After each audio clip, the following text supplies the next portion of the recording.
Mais pour commencer, je voudrais vous dire que je suis accompagné de ma consoeur Esther Koudjanoumé qui va animer cette émission avec moi. Esther, bonjour. Bonjour, monsieur le ministre. Bonjour. En ce qui Bonjour. concerne l'éducation, nous allons parler de l'éducation avec vous. Les écoles ont ouvert au Togo depuis le 2 novembre dernier. Oui. Voilà, selon vous, comment se porte le système éducatif togolais? Alors, sur cette première question, si ça ne vous dérange pas, j'aimerais que mon collègue ministre d'État intervienne en premier. Je compléterai. Ceci étant, le Togo, je vous ai envoyé une vidéo. Vous avez peut-être vu. Vous avez vu l'état de la rentrée scolaire au Togo. C'est un désastre. C'est le qualificatif que je peux utiliser pour le moment. C'est désastreux.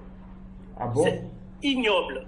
C'est inqualifiable. C'est inadmissible de la part d'un État, quelle que soit la nature de cet État-là. Je laisse la parole à mon collègue d'intervenir. Oui, Maître Iou, qu'est-ce que vous faites dire que la rentrée scolaire au Togo est un désastre? Alors, si vous savez, une rentrée scolaire, ça ne s'improvise pas. Dans tous les pays dignes de ce nom, c'est des choses qui se préparent de longue date. C'est des administrations qui sont totalement, ou en tout cas organisées. Moi, j'ai des enfants. Je sais que mes enfants, 3, 4, 5, 6 mois avant la rentrée, on sait ce qu'on va faire. On sait comment la rentrée va se faire.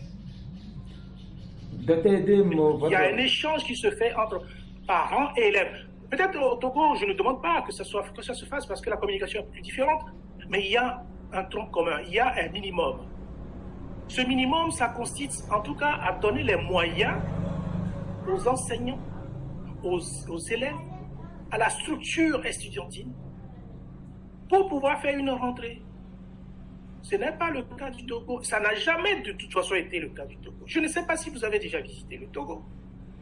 Mais allez-y et regardez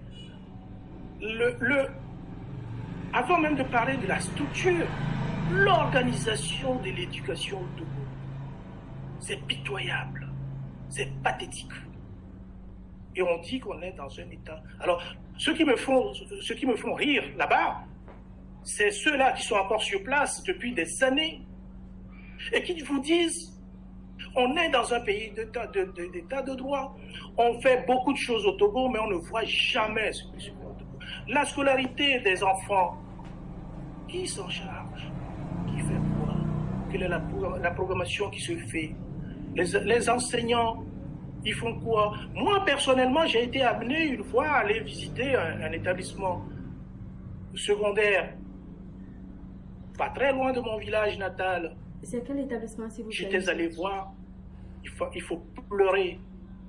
Le budget, j'ai demandé au directeur de cet établissement, quel est votre budget annuel pour votre établissement? Il me dit c'est 15 000 francs CFA. C'est la rigolade. Ils n'avaient pas de bibliothèque. C'est moi qui leur ai envoyé des documents, des livres, des trucs d'ici pour en faire une bibliothèque. Et encore, bon, les livres d'ici, je leur ai envoyé, mais c'est pas suffisant parce qu'ils sont à peu près 600 ou presque 600 élèves dans l'établissement. Qu'est-ce que vous voulez que moi je puisse faire dans cela? 15 000 francs CFA de budget pour 600 élèves, c'est de la rigolade, c'est de l'insulte, c'est de l'injure quand vous voyez qu'à côté, vous avez des gens enfin, je dirais, c'est horrible. Vous avez des gens qui se disent dirigeants, des gens qui se disent, je ne sais pas, ministre, je ne sais pas, directeur, je ne sais pas quoi. Je ne sais pas s'ils voient, je ne sais pas s'ils ont des yeux pour voir. Ils roulent dans des voitures qui coûtent 60 000, 100 000. Ils ont des appartements partout, en Europe, aux États-Unis, parce qu'on le sait. Ne croyez pas, ils ne croient pas qu'on ne le sait pas, si on le sait. D'accord, maître, on vous aura compris. Voilà. Docteur Edem, vous êtes ministre d'État, votre collègue est en train de décrier le système éducatif togolais. Est-ce que le gouvernement togolais ne fait pas la politique de ses moyens? Est-ce que la plus belle fête du monde ne doit pas donner ce qu'elle a? Je vous remercie. À la suite du ministre Iou, je pourrais vous faire remarquer que quand on parle de l'éducation, une société a deux piliers fondamentaux à minima. C'est l'éducation et la santé. Et quand on parle de l'éducation en Afrique, et particulièrement au Togo, c'est d'une grande tristesse qu'on constate que ceux qui dirigent l'Afrique ne comprennent pas le b.a.-ba du développement harmonieux de ce continent. Ah bon? Et au Togo, c'est l'exemple typique de la décrépitude morale de l'éthique dans la gouvernance d'une nation. Servir, gouverner un peuple, c'est vouloir porter haut en termes de dignité, de bien-être et d'avenir cette nation. Et construire une telle réalité ne se peut sans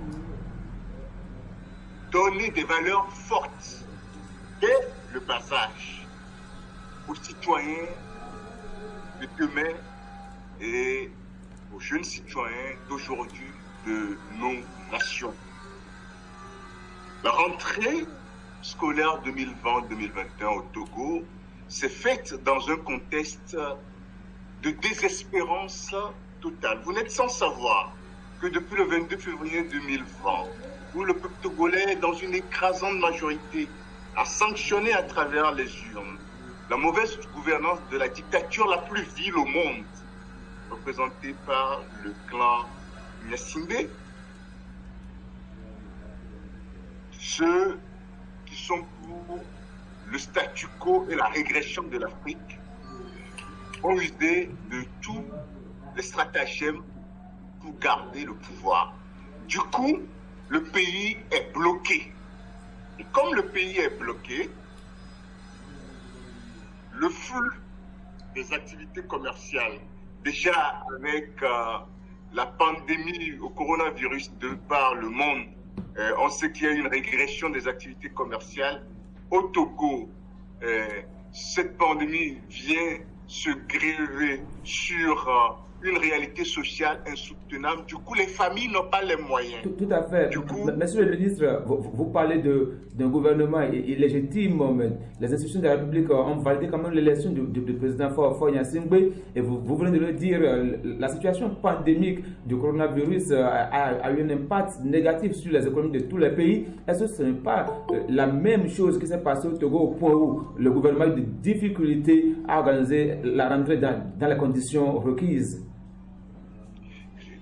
Je peux vous dire que la pandémie au coronavirus ne justifie pas la déchéance qu'on connaît au Togo. Le Bénin est à côté. Moi, je suis passé dans votre pays la dernière fois quand je revenais à Genève. J'ai passé quelques jours à Cotonou avant de prendre mon avion. J'ai vu ce que vos autorités font.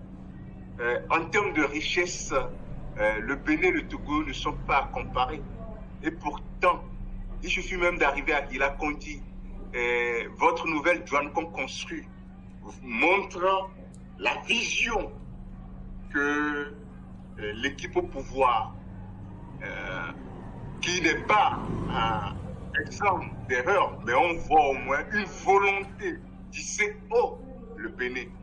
Et quand on en vient au Togo, le ministre Iou vous a dit que c'est dans un état de désespérant que toute cette rentrée a démarré. Vous imaginez en pleine ville de Lomé, ou du moins c'est la périphérie de Lomé, la capitale du Togo, des classes d'école primaire.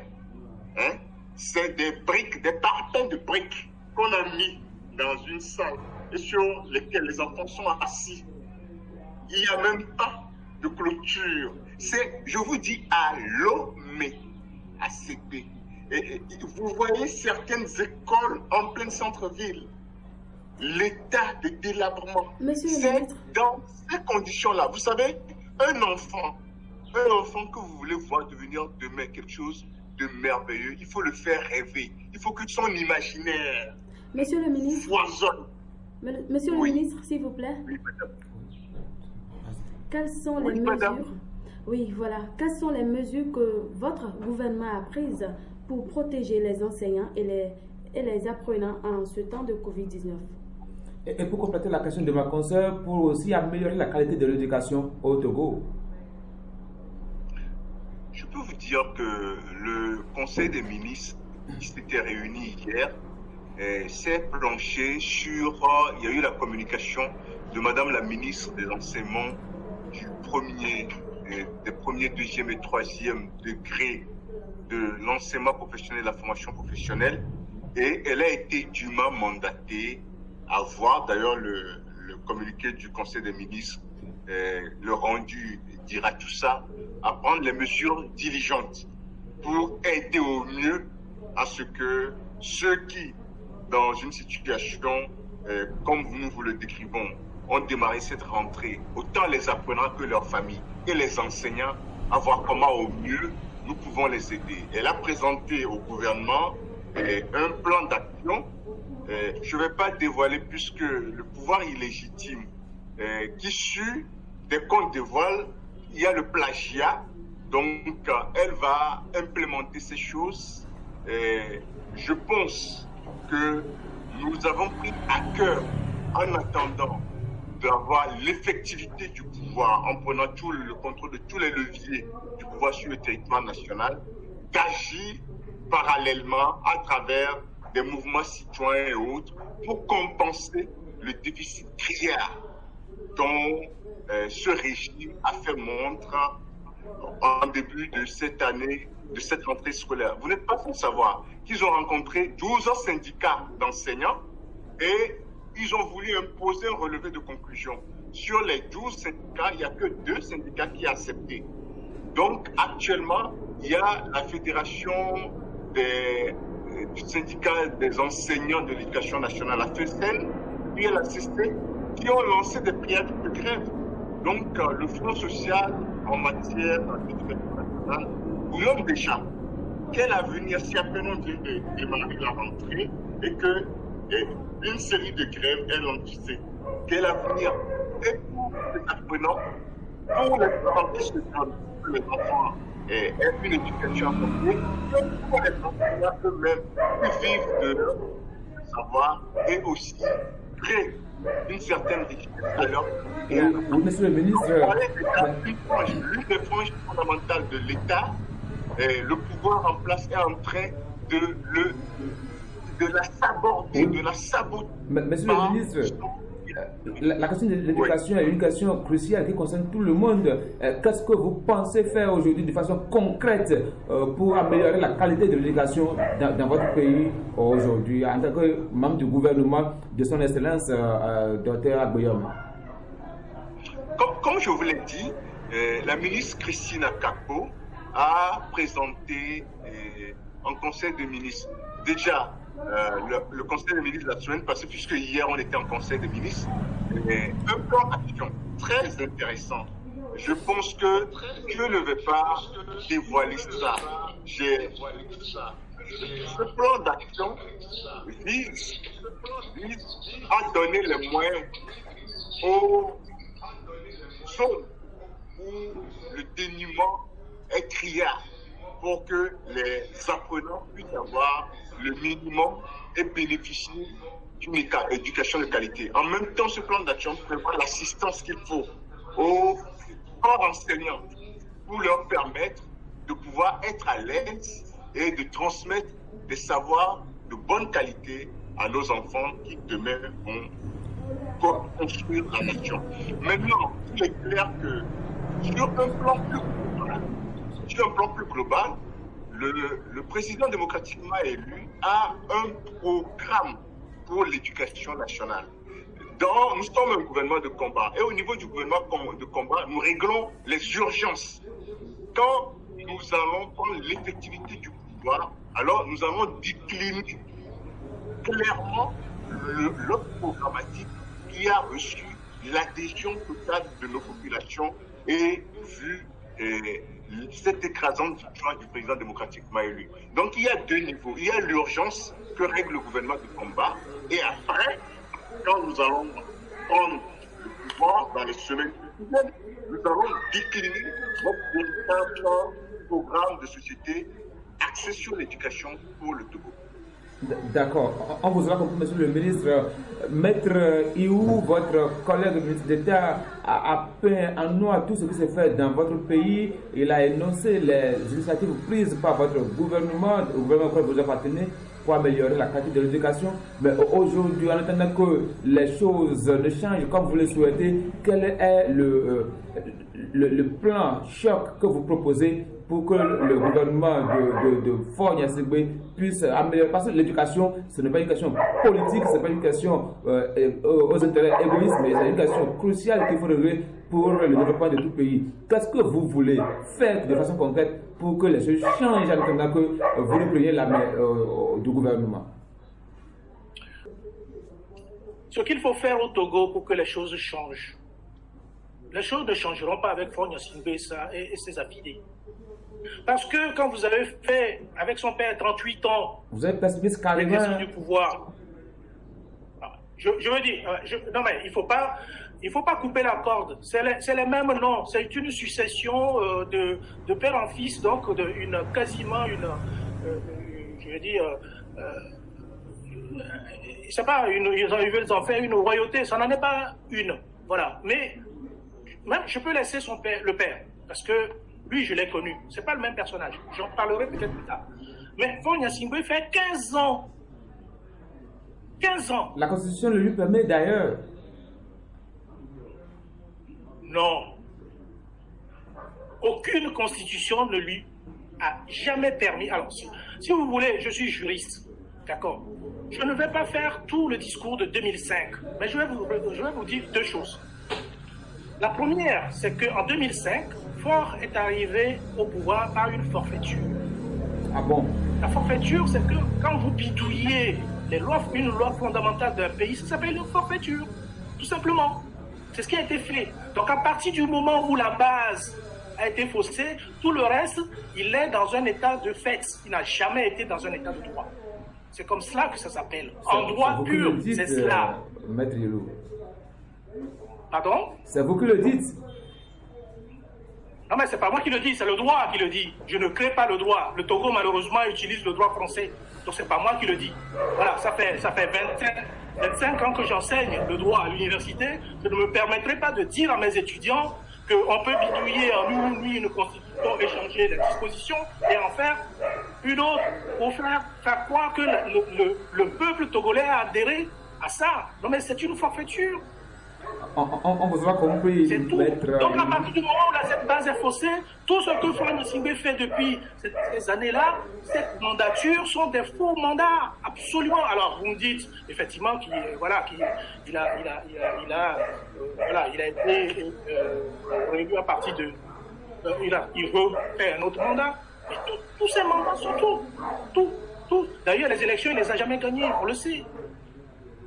Je ne vais pas revenir là-dessus, c'est un autre débat. Vous comprenez, c'est un autre débat. On en fera peut-être un jour. Mais ce que je vais vous dire, sur l'éducation au Togo, celui qui en 15 ans n'a rien fait, je ne vois pas ce qu'il fera plus en 5 ans, 10 ans ou en 20 ans prochain, il fera strictement rien. Donc la meilleure façon, c'est de laisser la place à ceux qui savent faire quand on ne sait pas faire.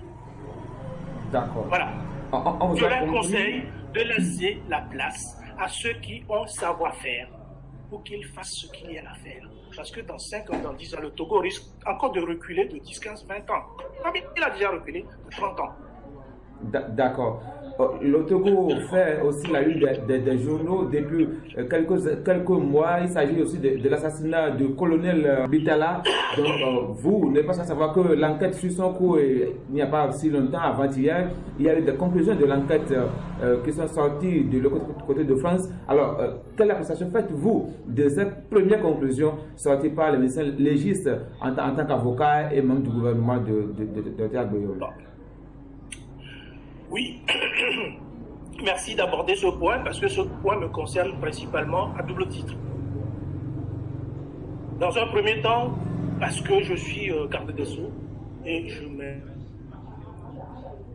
m'intéresse particulièrement à ce dossier. Et dans un deuxième temps, avant d'être nommé garde des Sceaux, je faisais partie du collectif des avocats qui défendent la cause et la mort du colonel Madjou. J'ai déjà eu, avec mes confrères de ce collectif, à faire une sortie pour expliquer cette chose-là. Pour ce qui vient d'être dit, que RFI vient de sortir il y a un jour ou deux, je vais vous dire que c'est une réponse sibylline et peut-être même, je veux dire, c'est une réponse inappropriée d'ailleurs de l'État togolais. Oui, je vais vous expliquer. Alors, je veux dire aux Togolais, et surtout ceux qui pratiquent le droit au Togo, que le Togo reste pour le moment un pays francophone, avec tous les textes et toutes les dispositions législatives et réglementaires qui sont calqués en général sur le droit français. Malheureusement pour eux, moi je suis en plein dans le droit français depuis 36 ans. D'accord? Donc on me fait pas avaler tout et n'importe quoi. Donc cette sortie, doutez de la conclusion de l'expertise de M. Légis? Pardon? Vous doutez de la conclusion des experts légis sur l'assassinat du colonel? Non, je ne doute pas des conclusions, mais le Togo n'a jamais rendu des conclusions sur des affaires de ce genre-là. Enfin, ça dépend de ce que vous appelez conclusions. Je ne le considère pas comme des conclusions parce que l'affaire d'abord n'est pas terminée. On fait des conclusions quand l'affaire est terminée. Donc quand elle n'est pas terminée, ce n'est pas des conclusions. Conclusions partielles. Ça, c'est mon point de vue. Alors, je vais vous expliquer. Oui, alors les conclusions ont été faites. Vous avez lu au mois d'août dernier. OK? Et c'est maintenant, par hasard, qu'on nous dit qu'il y a des conclusions qui ont été rendues. Et moi et mes confrères, nous trois qui faisons partie du collectif, n'avons jamais été mis au courant de ces conclusions. Pourtant, nous sommes portés partie civile dans cette affaire. On n'a jamais été destinataire de ces conclusions. Il y a un juge d'instruction qui a été nommé au Togo pour suivre cette affaire. Ce juge, on l'a presque violé pour lui demander des informations. Il ne l'a même pas donné. Les informations, on les a par RFI. Alors, pourquoi cette information vient par le biais de RFI? C'est parce que le 29 octobre dernier, nous avons fait une sommation interpellative par voie d'huissier de justice à l'État togolais et par voie diplomatique. C'est-à-dire que cette sommation, les gens au Togo ou je ne sais pas où en Afrique pensent que le droit, ça ne s'improvise pas. C'est une matière qui est strictement, je veux dire, c'est la même chose que la mathématique. Il y a des règles, tout simplement. On ne peut pas faire fi de certaines règles en droit. Donc nous sommes passés par la légalité. Nous avons fait une sommation. On a adressé cette sommation au parquet de Paris. Le parquet de Paris l'envoie à la chancellerie de la France, c'est-à-dire au ministère des Affaires étrangères. Qui ministère des Affaires étrangères? Au ministère de la Justice d'abord, puis au ministère des Affaires étrangères. Et du ministère des Affaires étrangères, on l'envoie au Togo. C'est ce qu'ils ont reçu. Au Togo, ils ont reçu cette sommation interpellative. Et quand par hasard, on ne répond pas par voie d'huissier, comme on l'a fait, on nous envoie vers un journaliste qui nous bassine des inepties. Ok, monsieur le ministre d'État, aujourd'hui on parle beaucoup plus de suicide parce que l'arme qui aurait servi à tuer le colonel serait sa propre arme. Est-ce qu'aujourd'hui l'État togolais n'est pas sur la bonne piste pour savoir ce qui s'est réellement passé selon vous?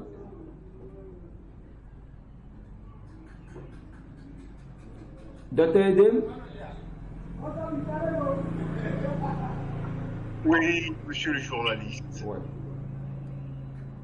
Aujourd'hui, selon les conclusions partielles, il paraît que c'est l'arme du colonel qui a servi à le tuer. Est-ce que c'est lui-même qui s'est tiré une balle dans la tête ou bien c'est un de ses collègues qui l'a tué? Aujourd'hui, qu'est-ce qui s'est réellement passé? Est-ce qu'on ne peut pas dire que le État togolais s'est engagé à faire lumière sur cette affaire?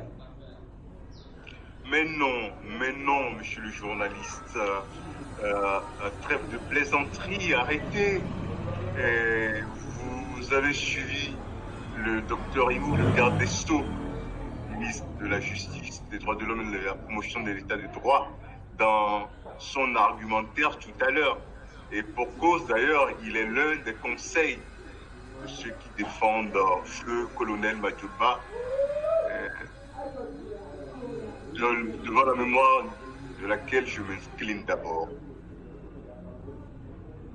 Il y a plus de 6 mois que cet officier de haut rang, commandant du premier bataillon d'intervention rapide de la garde présidentielle, a été assassiné sur un mode de crime rituel satanique.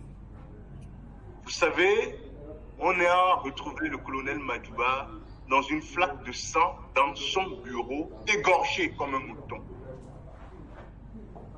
Parce que, disons les choses par leur nom, égorgé dans le camp le plus sécurisé du Togo. Égorgé comme un mouton.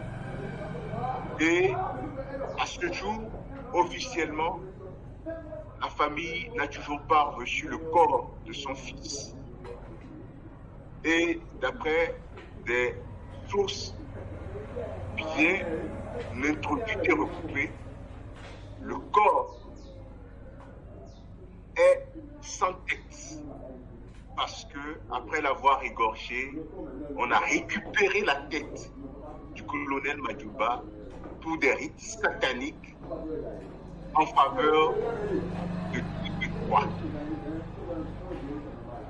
Ce qui fait que, à ce jour, même le corps que la famille réclame, c'est un problème. C'est de des choses parce que le corps ne peut pas être remis à la famille sans que l'enquête n'ait pas allé à son bout. Justement. Allons-y. Supposons, et allons à l'enquête balistique. On dit que l'arme du crime, c'est l'arme du colonel Madjouba. Tout à fait. Dans une arme, vous pensez qu'il y a un seul revolver de marque Barretta? Je ne crois pas. Dans une armée, ce genre d'arme, ce n'est pas seulement au colonel, ce n'est pas une marque déposée, singularisée Madjouba. À supposer que c'est l'arme dont il est responsable de bataillon qui l'est tué. Vous pensez qu'une balle peut passer et venir et enlever la tête, une balle, ou bien même des balles, quand on te prive même des balles, ça peut enlever ta tête de ton corps? Donc vous soupçonnez l'assassinat programmé du colonel Bitala, c'est ça? Mais les faits, jugez-en par vous-même, pas les faits. Même quand on te crible de balles, là, ça va faire tomber ton corps, ta tête de ton corps. Ça va laisser une trace d'arme qui a égorgé. Une balle n'égorge pas. Alors, l'assassinat est intervenu quelques heures après l'investiture du président. Non, monsieur le journaliste, c'est vous les journalistes. Moi, je suis médecin. Dans vos investigations, quand on tire une balle sur quelqu'un, ça l'égorge? Bon, c'est nous qui posons la question ici. Bon. À vous de nous donner les réponses. Oui, alors, ouais, bon. Monsieur Gadesso, l'assassinat est intervenu quelques heures après l'investiture du président Fonya Singwe. Est-ce que vous soupçonnez la main du pouvoir derrière cet assassinat du colonel qui est non, je n'irai pas jusque-là. Moi, ma question, non, je n'irai pas jusque-là parce que je n'ai aucune preuve. Donc, je ne vais pas m'avancer à accuser qui que ce soit. Moi, tout ce que je sais, c'est qu'il y a eu un assassinat. On est d'accord là-dessus. Même le pouvoir est d'accord puisque leur porte-parole, le RFI le dit que c'est un assassinat. D'accord? Et on nous dit, depuis 2 jours, c'est la première fois qu'ils nous sortent ça, que selon le rapport, c'est son arme qui aurait servi à le tuer. Alors, les gens ne connaissent peut-être pas le colonel Madjouba. Moi-même, personnellement, je ne le connais pas. Mais je suis allé fouiller un peu pour voir quel type de personnage c'est ce monsieur. C'est une armoire à glace. Vous savez, quand on dit que quelqu'un est une armoire à glace, il doit mettre 95, il doit faire 140 kilos. Tout cassé. Alors, dans le même rapport d'autopsie, on nous dit que sa secrétaire qui dormait à côté aurait entendu à demi-sommeil qu'il a dit à quelqu'un « Sors d'ici, sors d'ici ». Donc, si vous n'avez pas, si les gens peut-être au Togo n'ont pas la capacité de faire des analyses judiciaires,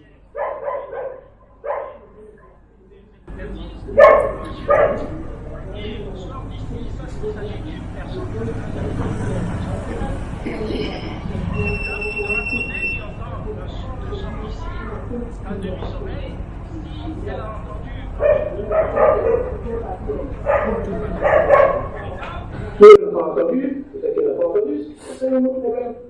Deuxièmement, on nous dit qu'on a tiré sur lui, du coup, que la balle est passée par l'esternon.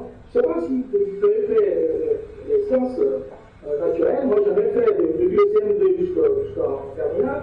L'esternon, ça se trouve au niveau du thorax. Donc, quand on nous tire, du coup, et que la balle sort vers l'esternon, ça veut dire qu'on vous a tiré du dessus. Ça, je vous parle là de la criminologie. Hein. La balle est tirée du dessus. Soit le colonel il est assis, s'il est debout, c'est impossible que la personne puisse tirer dessus et que la balle sorte par l'esternon. Donc s'il est assis, je ne sais pas qui peut prendre une arme d'un officier de ce niveau-là. C'est une insulte d'ailleurs à sa mémoire de dire que quelqu'un qui prend son arme peut tirer dessus parce qu'il peut tirer dessus, c'est même pas possible, c'est un assassinat. Donc tout ça, c'est des cacahuètes. En fait, on nous fait vaciller, on nous raconte des nouilles. Malheureusement, pour ces gens-là, nous sommes beaucoup plus intelligents, nous sommes beaucoup plus instruits. Nous avons pratiqué le droit, y compris la criminologie, longtemps avant eux. Et tout ça, c'est du chiffon. Vous êtes avocat. Vous êtes avocat, enseignant de droit à l'Université de Lille. Qu'est-ce que vous attendez concrètement de ce dossier à la fin? Alors, j'attends de ce dossier, et je sais que je ne l'aurai pas en tout cas de ce que j'ai en face, j'attends de ce dossier qu'une lumière soit faite. Une fois. Parce que ce colonel, au fait, je vais être franc avec vous, c'est ce colonel qui m'a fait sortir de l'ombre. Je n'ai jamais été un actif ou je ne m'intéressais pas du tout à la politique, sauf le jour de la mort de ce monsieur-là. Je ne le connais pas. J'ai su par plus longtemps plus tard qu'il a dirigé un camp militaire qui est sur le camp de mon village. Moi, je n'ai jamais entendu parler de lui. Mais ce que je dis et ce que j'ai déjà dit, le colonel Madjouba était un cas. Il y en a eu d'autres. Mais je souhaite vivement qu'il n'y en ait pas d'autres à la suite. Parce qu'on ne tue pas nos officiers comme ça. On n'a pas le droit d'assassiner nos officiers. Enfin, l'armée, elle est faite pour protéger le peuple, la population. L'armée, elle est républicaine. Elle est faite pour assurer la sécurité du peuple togolais. D'accord. Elle n'est pas faite pour assurer la sécurité d'un homme, ou d'un siège, ou d'un roi. Ça n'existe nulle part au monde. Alors, monsieur le ministre. Alors, nos officiers, parlons à nos officiers. Se passe, les gars, se passe. Protégez-vous. On nous dit que le monsieur, on a pu récupérer son pistolet pour tirer sur lui. Alors, moi je conseille à tous nos officiers, à tous ceux qui sont autorisés à porter des armes, de mettre leurs armes sous scellé, non de les mettre sous ceinture, hein, parce qu'on peut leur prendre et les tirer sur à tout moment. Enfin, c'est de l'ineptie. Il ne faut pas nous raconter des chiffres, des salades. Alors, monsieur le ministre, s'il vous plaît, oui. Concernant l'affaire Petrolgate, quelle est votre appréciation par rapport à la décision de la justice? Alors, ça c'est moi qui pose la question ou bien sûr, à vous, maître You. Ah, d'accord. Bon, je crois que l'affaire Petrolgate, c'est encore des histoires à faire dormir debout aujourd'hui. Ah bon? C'est encore une affaire en d'autres. Je ne sais pas si vous avez fait dire que quand je l'ai parcouru le gouvernement, dans l'affaire Petrolgate, il y a un journaliste sérieux. Le journal alternatif. Pour moi, c'est peut-être le plus sérieux qui fait des investigations. Et qui découvre dans cette investigation, il y a une famille qui s'est royalement servie à la fois des deniers publics, des fonds publics, à des fins personnelles. Vous faites des déclarations, des allégations. Est-ce que vous avez des preuves de ce que vous êtes en train de dire, maître? C'est pas moi qui le dis. Il y a un rapport d'audit que l'État togolais a commandité qui dit la même chose. Enfin, on donne la même raison en partie à ce journaliste que ce qu'il dit est vrai, même si les montants qu'il avait avancés n'étaient pas exactement cela. Les montants que l'inspection des finances a trouvés au-dessus de ce que lui il avait trouvé. Donc, le principe de ce qu'on appelle chez nous en droit de prise illégale d'intérêt, de concussion et de détournement de fonds, c'est avéré. Alors, ce qui est grave ici, chez les Togolais, et depuis l'édition de la justice togolaise, et ça aussi c'est quelque chose d'assez pathétique dans la justice togolaise, c'est que vous avez une victime. Voilà, je vais vous raconter ce qui arrive dans notre métier. Dans notre métier, 2 secondes. Dans notre métier, vous avez parfois des gens, un voleur qui vient chez vous. Vous savez, et il vient vous dérober un certain nombre de choses. Et quand il s'en va, il va se cogner la tête sur un mur et il va à la police qui va porter plainte et il dit que vous l'avez frappé. Vous voyez, ça arrive ça. Et là, ce qui se passe souvent, c'est qu'on prend sa plainte et on vous poursuit. Sans savoir que vous êtes une victime. Hein. C'est exactement la même chose que les Adjapis ont fait au Togo. Il y a un journaliste qui les dénonce, comme quoi ils ont fait, ce sont des délinquants en blanc. Mais ils se sont empressés pour aller poser plainte contre ce monsieur pour dire qu'il a diffamé. Donc, des dénonciations calomnieuses. Monsieur le ministre, s'il avait réuni beaucoup de preuves, on l'aurait au moins épargné cette sentence. Non, alors la justice togolaise, dans son état de délabrement intellectuel et matériel, a fait qu'on instruit le dossier du voleur avant celui on instruit le dossier de la victime avant celui du voleur. Vous comprenez? C'est-à-dire qu'on n'a pas cherché à savoir si l'enquête qui est en cours pour déterminer s'il y a eu ou non détournement de fonds. On a pris en charge la dénonciation calomnieuse et la diffamation, et on a jugé la diffamation sans aucun élément pouvant. Docteur, vous pensez comme votre collègue que la justice de votre pays est instrumentalisée et qu'elle ne rend pas des décisions justes?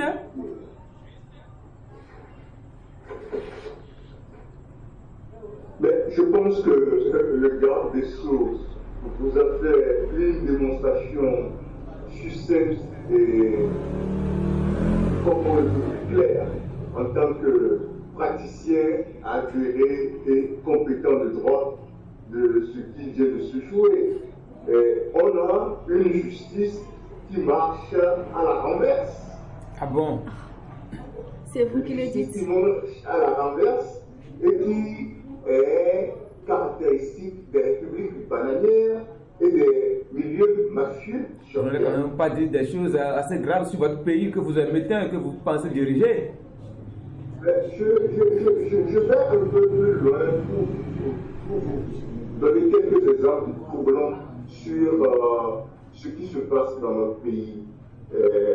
Au-delà de ce cas, l'avocat, le président de la Ligue togolaise des droits de l'homme, M. Célestin Avocat, oui.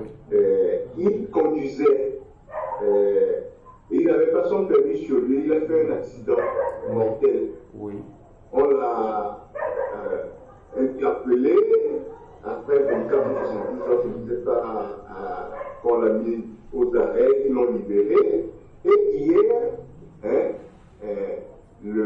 la structure, l'organe disciplinaire des avocats, le suspend, tenez-vous bien, parce que le ministre de la Justice a instruit, on n'a qu'à le punir sévèrement.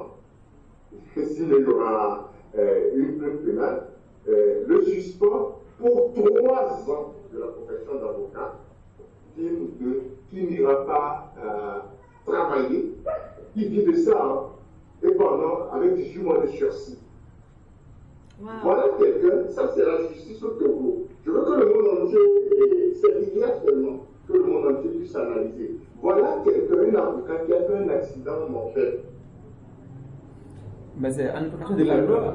C'est une application de la loi quand même qu'on l'a censuré. On n'a pas inventé sa censure. Ça ne cadre pas des lois de la République, docteur Edem. Oh, monsieur le journaliste, là où vous-même vous êtes là, hein, là où vous-même vous êtes là, si, parce que vous êtes journaliste, et que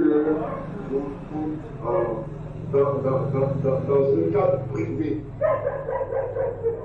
vous vous dénoncez que ça ne plaît pas à votre corporation, c'est dans un cadre privé, ça ne concerne rien, c'est familial, on va dire.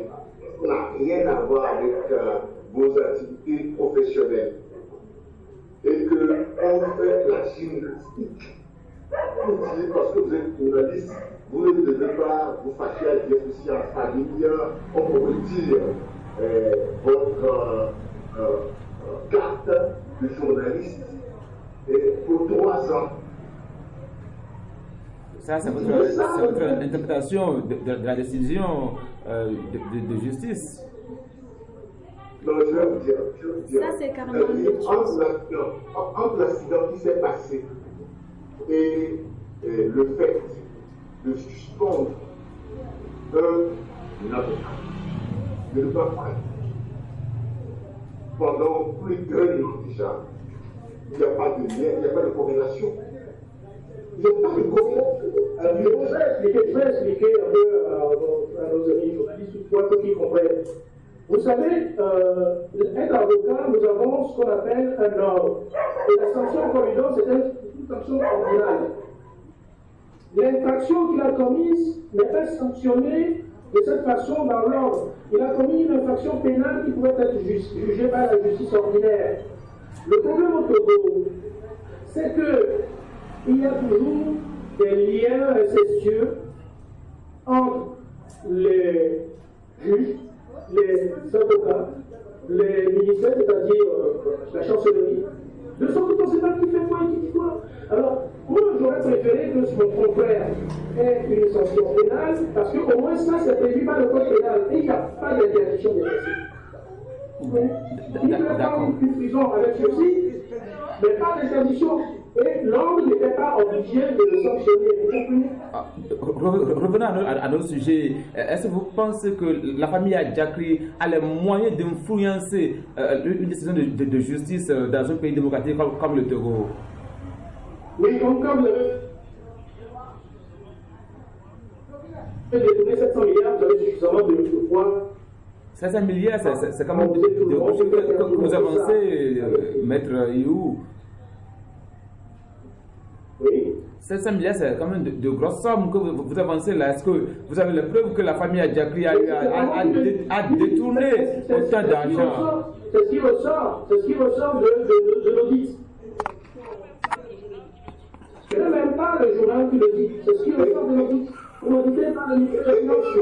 surtout, je voudrais compléter, monsieur le garde des Sceaux, et surtout que quand c'est une commission d'enquête du ministère des Finances qui donne ce montant, ça veut dire que le montant a été très bien retouché, ça.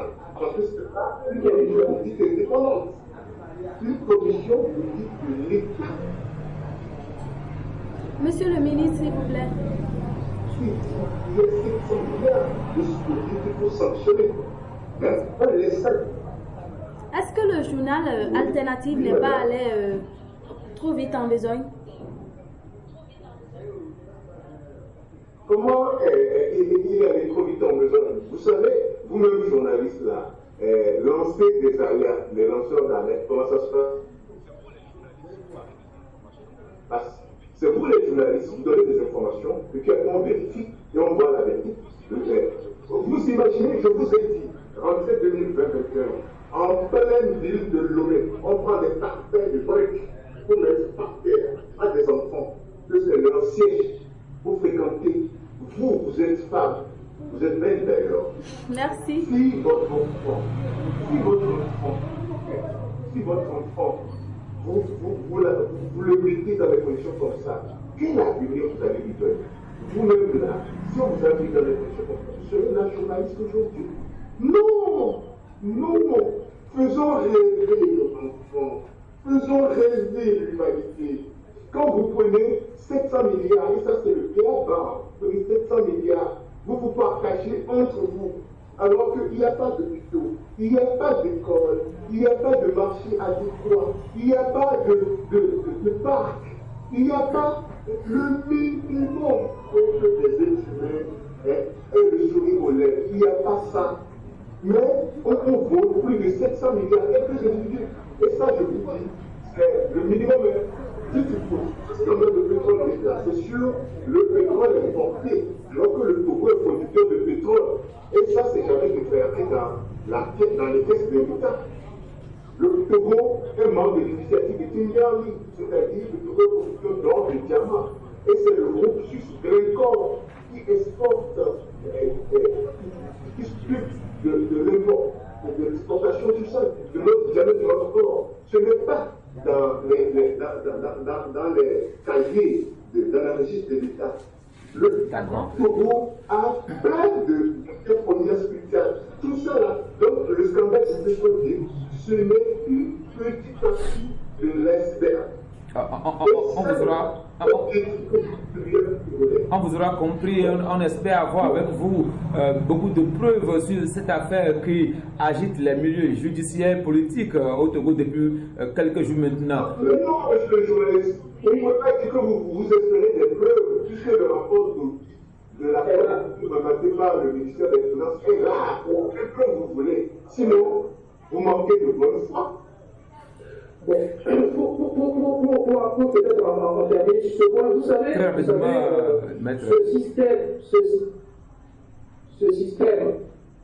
ce système qui perdure depuis 15 ans au Togo, c'est assez, bien assez d'entendre ça, parce que ce n'est pas le premier, mais encore, ce journaliste il a sorti de toute affaire. Celui-là, c'est parce que ça touche de près ou de loin certaines nombre de personnes.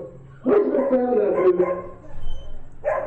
Lorsque Paul de Sidié est arrivé au pouvoir, j'étais un des ceux qui disaient ce monsieur, ce n'est pas lui qu'on attendait, mais on va laisser faire. Peut-être que ça apaiserait la situation et que ça apaiserait. Il réconcilierait les publics. C'est ce que je me suis dit, parce que je n'ai pas apprécié du tout la manière de se passer, mais peu importe. On peut passer les pauses. Et je me suis dit à la fin, j'espère que ce monsieur ne me ferait pas regretter son père. Il a réussi. D'accord. Il a réussi à le faire. Parce que si ça avait été au temps de son père, à Jacqueline, il est en prison. En prison. Vous savez, si vous avez connu, c'est un autre personnage. Il n'était peut-être pas instruit, mais il était très intelligent. Il avait un esprit très vif, il avait une mémoire d'éléphant. Il savait ce qu'il voulait, il était surtout très pragmatique. Il aurait vérifié 10 points. Et il y a un seul point sur lequel il sait qu'il y a un détournement de fonds. Adjati allait chez lui, il ne revenait pas à la maison. Il allait en ouf. C'est votre souhait, c'est de voir M. Adjakli et compagnie au Niouf, comme vous le dites si bien, certainement que la justice va revenir sur le dossier pour combler vos attentes. Mais au-delà du Togo, c'est aussi l'Afrique de l'Ouest, l'Afrique francophone. Vous savez qu'en Côte d'Ivoire et en Guinée, il y a l'instabilité politique, mieux par les troisième mandats qui sont en train d'agiter les peuples. Il y a des morts, il y a plusieurs blessés. Alors, monsieur le ministre d'État, quelle est votre analyse, votre avis sur l'instabilité politique en Afrique francophone depuis quelque temps, surtout en Côte d'Ivoire et en Guinée? Je vous remercie. Avant de répondre à votre question, je voudrais m'incliner devant la mémoire de toutes les victimes africaines, de nos frères, nos sœurs, qui, pour que l'Afrique soit digne, ont sacrifié leur vie. Ces sangs coulés ne seront pas grands parce que les peuples d'Afrique s'éveillent et nous nous battrons jusqu'au bout pour des lendemains meilleurs pour les générations présentes et à venir. Au-delà des anonymes tombés en tant que martyrs pour que l'Afrique renaisse, je voudrais, en parlant de cette situation d'instabilité, m'incliner devant la mémoire d'un homme.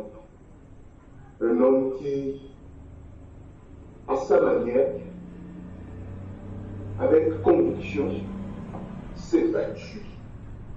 Cet homme, c'est feu John Jerry Rawlings, président de la République du Ghana, l'ancien président de la République du Ghana, qui, dans sa vision pour l'Afrique,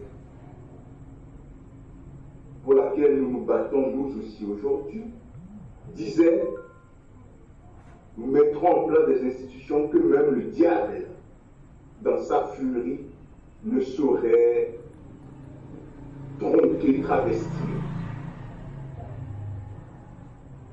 Je pense que s'il est un devoir de mémoire pour qui que ce soit qui vibre pour l'Afrique par rapport à cette turbulence que vit l'Afrique francophone subsaharienne,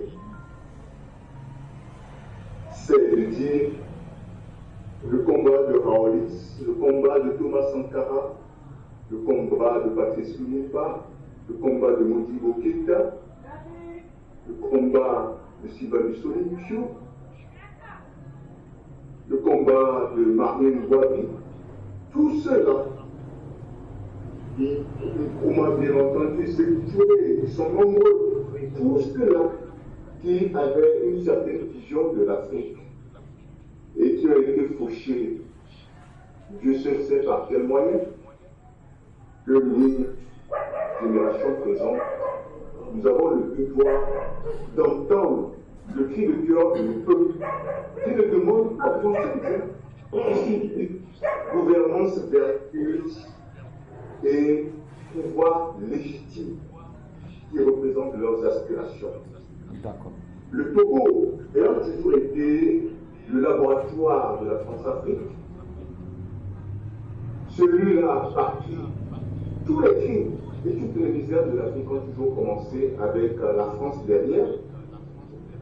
C'est mon pays, ce pays béni de Dieu et que ses enfants ont livré aux forces sataniques. C'est ce pays-là qui distille le virus de la détresse et de la régression sur le continent africain. Ah bon? Le soir, troisièmement mandat, c'est au Togo que ça a commencé. L'histoire du viol de constitution et du viol des peuples, c'est au Togo.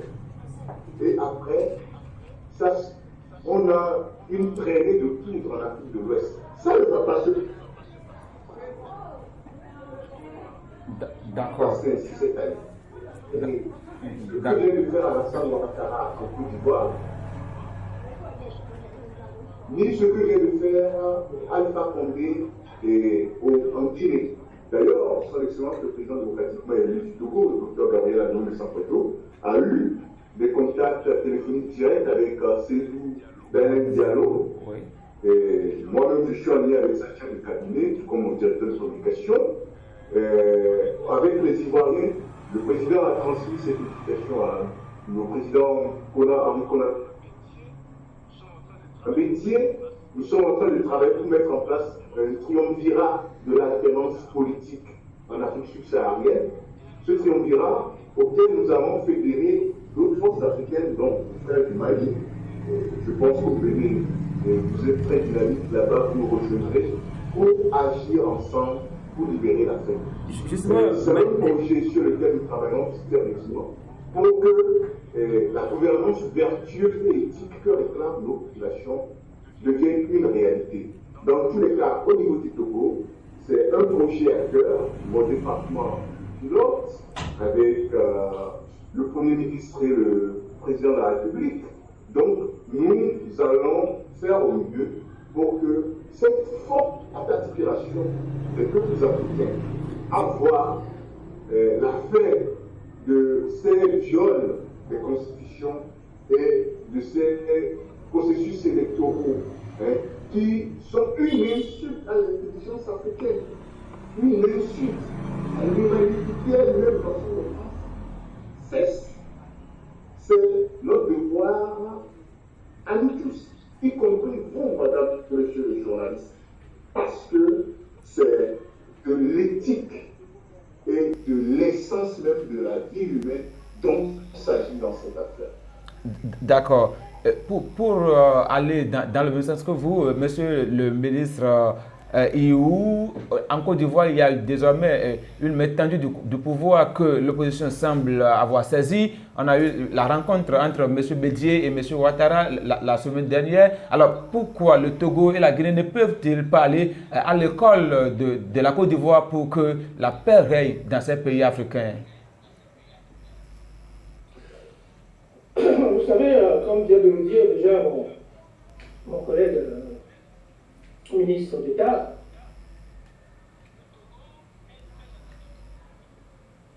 le Togo est très atypique, comme il a dit, c'est le laboratoire de toutes les violations des règles de droit. C'est le laboratoire des premiers assassinats. Vous exagérez un peu, Maître Iou. Mais non, je n'exagère pas. Le premier assassinat qui a eu lieu après les indépendances, c'est au Togo, de Sylvanus Olympio en 1963. Il n'y en avait pas eu avant. C'est le premier.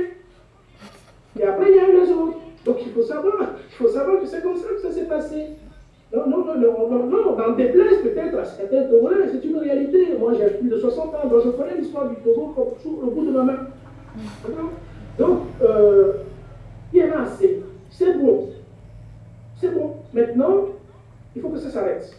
À la fois pour le Togo, pour le Bénin. Le Bénin, je ne veux pas vous... ce n'est pas parce que c'est vous, mais vous faites quand même une exception dans la région. Ah bon? Je suis amené à dire à un ami béninois un jour qui était un grand délectateur de talent, qui m'a dit que moi je suis prêt pour échanger nos deux présidents pour 2 ans. Voilà, Talon au Togo et Nassimbe au Bénin. Et il m'a dit que c'est une blague. L'opposition béninoise tiendra le même discours que vous. Donc, ça veut dire ce que ça veut dire. Donc, ce qui ne va pas aujourd'hui au Côte d'Ivoire et en Guinée, c'est que le Togo, il est à son 4e mandat et personne n'a rien dit. Donc les autres se sont dit pourquoi pas. On a bidouillé au Togo, ça a marché, on bidouille au Togo, ça marchera, en Guinée ça marchera, et peut-être demain, et ça va rien marcher. Voilà. C'est là où ça ne va pas, on ne peut pas. Les gens se moquent de nous à l'extérieur, sachez-le. Hein. Nous, on vit à l'extérieur depuis longtemps, donc les gens se moquent de nous, les gens se disent, mais au pays là, vous êtes toujours des républiques bananières. Ça fait des années que vous êtes des républiques bananières, et vous l'êtes toujours. Ce n'est plus possible. Mais quand les gens savent qui vous êtes et qui vous tiennent ce langage-là, c'est qu'ils se moquent de vous. Mais vous pouvez rien dire. C'est vrai, parce que ce qu'il dit, c'est vrai. C'est juste vrai. Maître Iou, est-ce que vous ne pensez pas que c'est parce que le combat est réservé à une certaine frange de la population et que l'élite africaine ne veut pas se mettre véritablement dans la course, dans le combat, que les choses sont toujours en l'état? Alors, vous avez raison sur un certain point. Vous avez raison. Le premier point sur lequel vous avez raison, c'est que l'exemple du Togo, c'est l'exemple le plus mauvais exemple à donner. Voilà. C'est-à-dire qu'au Togo, les gens ont toujours lutté, et c'est à l'intérieur de la lutte que les gens ont toujours torpillé aussi la lutte. Tout ça s'est toujours passé comme ça. C'est terrible à dire, mais c'est une réalité. Vous commencez un combat, ça marche jusqu'au jour où il y a un qui vient foutre son pied dedans et qui dit, mais moi, j'ai trouvé une autre solution tout seul, j'y vais tout seul, travailler tout seul, et ça s'arrête là. Les autres pays, regardez le Mali, ça ne s'est pas passé comme ça, hein. Ils se sont levés d'un seul homme. Mais le Mali est un pays habitué au coup de force depuis des années. Oui, alors, vous me demandez pourquoi on ne tend pas la main à Fond Nassibé et Saki. Non, c'est peut-être qu'il y a plein de mains à la tête. Vous ne tendez pas la main quand même à un imposteur, à un voleur, à celui qui est venu. Vous n'allez pas réclamer, vous n'allez pas supplier celui qui est venu voler votre... Les visiteurs chez vous, je vous en prie, est-ce qu'on peut discuter pourquoi vous me vendez mon téléviseur? Ça ne se passe pas comme ça, hein. Je sais pas. Moi, si vous voulez mon téléviseur chez moi, je ne vais pas venir vous supplier. C'est sûr, c'est pas vrai, c'est hors de question. Donc, vous pensez que la démarche de médier en Côte d'Ivoire est une démarche biaisée et qui n'aura pas une issue favorable? Non, mais si. Alors, les Ivoiriens, parce que moi j'ai un ami ivoirien, quand j'ai vu que Ouattara et Médier se sont rencontrés, la première question que je lui ai le message que je lui ai envoyé, Médier ne peut pas aller négocier, alors que les autres ont été arrêtés. Quelque temps après, il m'a envoyé un message pour Médier poser ses conditions. Je ne discute avec personne, je ne discute rien, je ne dis rien, tant que tout le monde n'est pas dehors. C'est ça, la solidarité. Mais pendant ce temps, pendant ce temps, Maître Yahou, ce sont les populations qui sont sacrifiées, qui se sont fait tirer dessus, qui meurent comme des poulets devant les AKM. Oui, oui. Et ça c'est le problème des Africains en général. On pense que les Africains, nous sommes, vous voyez, je vais vous donner encore une image, parce que c'est ce que je fais quand je donne des cours à mes étudiants. Vous savez, nous les Africains, on est comme des babouins. C'est-à-dire que on nous tend dans la main gauche une banane et dans la main droite 100 000 dollars. Mais vous imaginez ce que l'Africain va prendre? Il prend quoi? Il va prendre quoi? Dites-nous. Il prend la banane. Voilà. D'accord, merci beaucoup Maître Yahou pour vos explications. Alors, Docteur Edem, nous sommes pratiquement à la fin de cette émission. Alors, comment se porte aujourd'hui la dynamique Pojro? Ce sera en même temps votre mot de fin pour cette émission. Avec votre permission, avant de répondre à cette question, permettez-moi de revenir sur quand même le cas ivoirien quand vous parlez de la rencontre de Ouattara. Vous savez, et tout ce qui se passe en Afrique de l'Ouest, il y a un double enjeu, un enjeu géopolitique et un enjeu géoéconomique. L'enjeu géopolitique, c'est la survie de la domination impérialiste occidentale. Il faut dire les choses voilà. C'est ça l'enjeu géopolitique. Mais derrière cet enjeu géopolitique majeur, il y a des subdivisions. Dans cette domination impérialiste occidentale, il y a le réseau France-africain, il y a le réseau anglophone, il y a le réseau américain.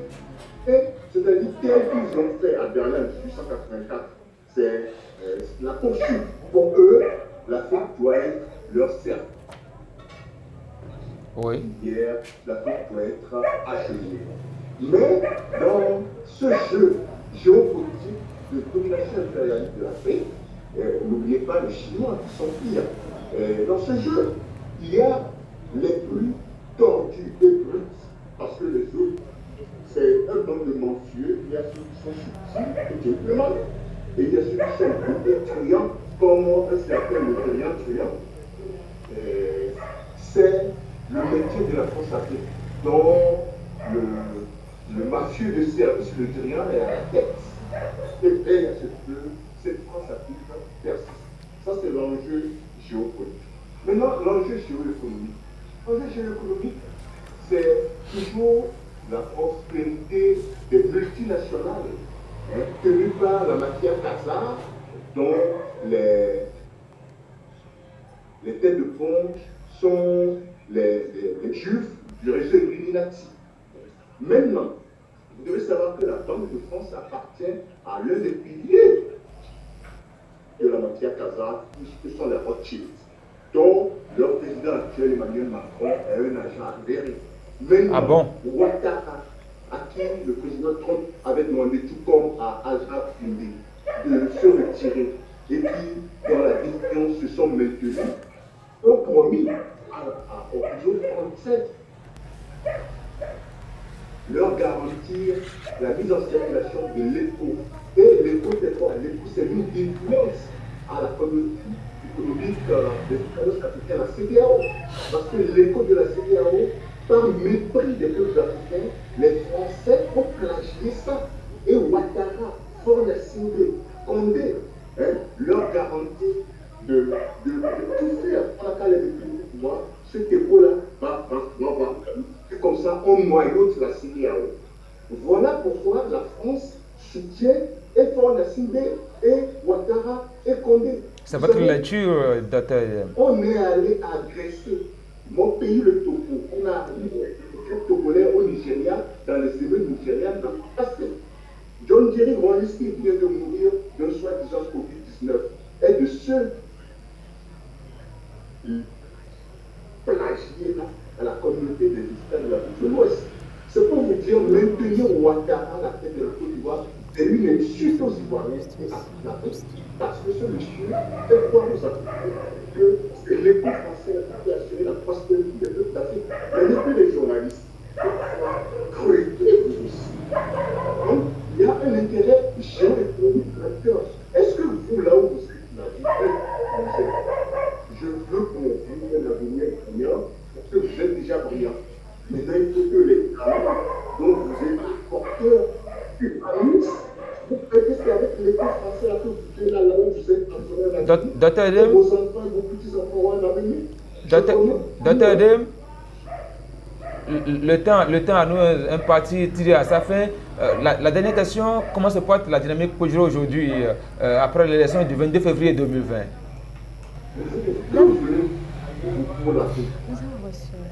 Voulez-vous l'Afrique agenouillée, misérable, pour une Afrique libérée et dont les enfants jouissent du fruit de ce continent?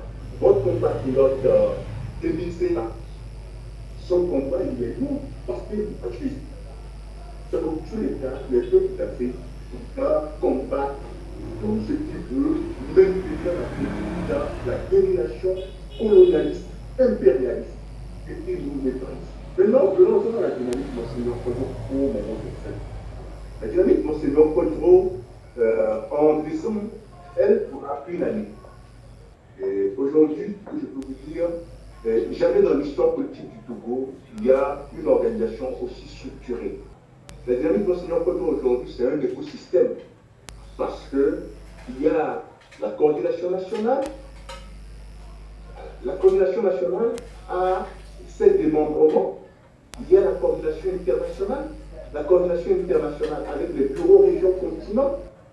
Au-delà des bureaux régions continents, nous avons les organisations non membres de la dynamique Monseigneur Kodro qui nous ont rejoint dans le comité de libération nationale avec un comité de direction qui est une autre structure. Nous avons l'exécutif. Il y a le président de la République. Il y a le conseil présidentiel. Et en même temps, le cabinet stratégique qui sert de think tank à la dynamique Monseigneur Kodro. Il y a le gouvernement de combat dont nous sommes membres. Mon collègue, le ministre de garde des Sceaux, ministre de la Justice, de la promotion des droits de l'homme et de l'état de droit, et puis moi-même, le combat avec notre premier ministre, M. Ben Kofi Jabba, et il y a les chancelleries, c'est-à-dire nos ambassadeurs. Ça veut dire, et puis il y a le groupe de contact qui est une passerelle entre nous et les autres forces de l'opposition. Ça veut dire comment, dans un souci de relever le défi de nos peuples qui aspirent à un autre avenir, le président démocratiquement élu du Togo et ses équipes ont mis en place une structure pour être à la hauteur de l'enjeu. D'accord. Le patriarche de la nation, pour préserver sa vie, se retrouve aujourd'hui en exil au Ghana parce qu'il a dit non à ce qu'on veut le faire taire. Nous avons le président qui se retrouve en clandestinité parce qu'on veut le faire taire, on l'a spolié de sa victoire, que le peuple réclame. Donc nous travaillons dans les jours à venir au niveau de la dynamique Monseigneur Kodro à ce que le peuple togolais fasse la preuve de sa détermination absolue que 2020, Faure Gnassingbé ne pourra pas se prévaloir de ce quatrième mandat. Dans tous les cas, nous savons qu'il nous appartient à nous Togolais de défendre notre pays. Et ce n'est que dans notre marche résolue à mettre dehors ceux qui ne veulent pas le bien commun, parce que le Togo appartient à Faure Gnassingbé. À tous les gens d'hier, peut-être comme à nous, hein. Nous voulons que les choses aillent pacifiquement. Mais si d'aucuns ne le veulent pas, nous allons faire en sorte que le Togo soit libéré. Mais que tout le monde, Faure et ses amis aussi, aient le même droit que nous dans le Togo de demain, contrairement à ce qu'ils font aujourd'hui. On vous aura compris, Dr Edem, vous êtes ministre d'État dans le gouvernement de Dr et Agboyome Kodjo. Merci à vous deux d'être disponibles pour échanger avec nous sur cet entretien. Esther. Merci à nous, mon cher monsieur, le docteur Hirou et le docteur Edem, d'avoir été des nôtres. Merci à nous, merci à vous, chers internautes, et bonne journée à vous. Au revoir. Merci. Merci, au revoir. Au revoir.